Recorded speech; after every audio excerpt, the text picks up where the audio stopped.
Here's my audience.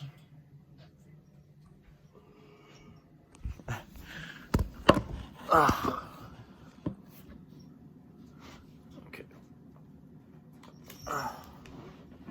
So, my speech is going to be on the death penalty, and my name is Gavin Graham. So anyway, first slide here. So, in 27 U.S. states, the death penalty is acceptable, governor imposed in 3 of those states. Death sentence relates to all of you guys because you guys all live in California with me, and we're in one of the states that the death penalty is legal in, so you should know about it. So, the death penalty should remain in the U.S. My main points are legality, life without parole, and deterrence.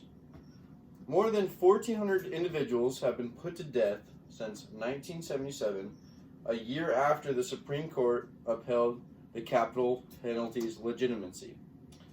The majority of these executions were used by lethal injection. The majority of death sentence cases involve murderers being put to death, while treason and other crimes can result in different kind of penalties. Anyway, so what is the death penalty? I mean, we should start by knowing what it is. The death penalty is the punishment of execution administered to someone legally convicted of a capital crime. So, only the states or the federal government are the people that figure out what these capital crimes can be so that they can be convicted of the death penalty. Next slide, please. The death penalty in the USA. So it was first exercised in the present day U.S. in 1608, Jamestown colony. Capital George Kendall was convicted as a Spanish spy, and he was the first one on record being used in the U.S. as the death penalty. It was used way before then in other places around the world, but that was the first time in the U.S. Next slide, please. Legality. This is my first point here. The argument put up by proponents of the death penalty is that such severe punishment is required for offenders who have committed the greatest crimes, that the punishment deters crime, and that the death sentence has been affirmed as constitutional by the U.S. Supreme Court. Supporters agree with the court that the fact of the death penalty continues to have widespread popular support that is positive. 55% of respondents support the death sentence for convicted murderers, according to the most recent Gallup survey on the subject. This was published in November 2020. Only once in 1960 did Gallup's polling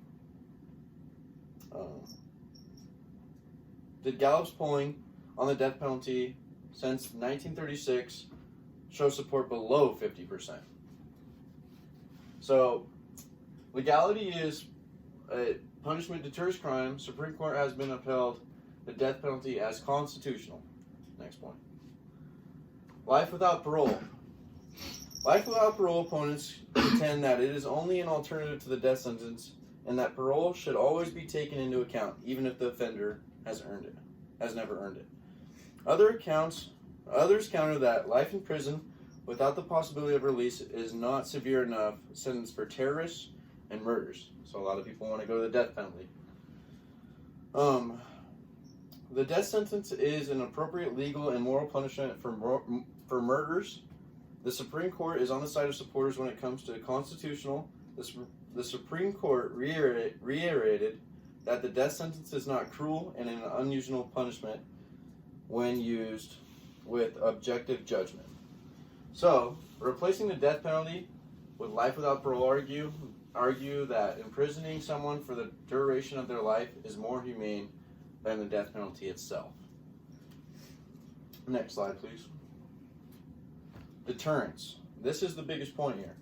The death penalty deters capital crime, according to the government, that such severe punishment is required to deter murder and terrorism. Paul Rubin, a professor of economics at Emory University, spoke in 2006 before the Senate, and he was talking about how the strong deterrence effect of the death penalty sentence. Dr. Rubin said that each execution prevents, on average, 18 homicides based on the data done by his team.